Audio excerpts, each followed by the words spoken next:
Bonsoir Serge Le Naour, bienvenue.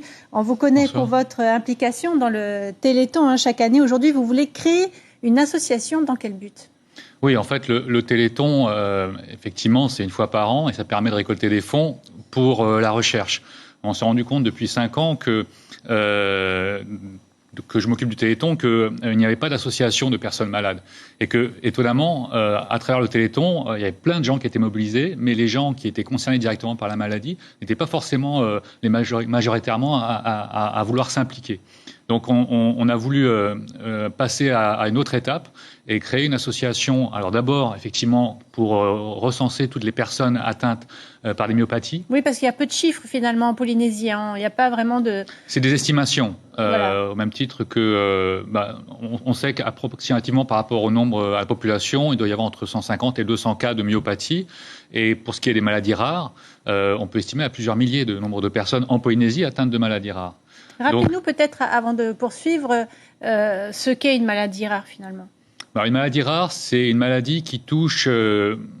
D'abord, c'est une maladie qui forcément est rare, ça veut dire qu'il y a très très peu de gens qui sont concernés. Et ensuite, souvent, il n'y a pas forcément ou de traitement ou même de recherche dans ce cas de maladie. On parle aussi de maladie orpheline pour les maladies qui n'ont pas de traitement disponible. Donc les myopathies sont toutes des maladies rares. Mais évidemment, il y a plein d'autres types de maladies que les myopathies. Et en fait, on s'est rendu compte ici que quand on était, moi qui suis papa d'un enfant atteint d'une myopathie de Duchenne, c'est le constat que j'ai fait, mais c'est le constat aussi que d'autres parents ont pu faire. Quand on est confronté à la maladie, en dehors du processus médical qui va nous dire quelle est la maladie et comment faire, et la CPS est là, les choses existent, mais par contre, il n'y a pas d'association ou de support pour pouvoir avoir des informations sur l'avenir, sur les recherches en cours, sur le soutien, sur comment va évoluer la maladie.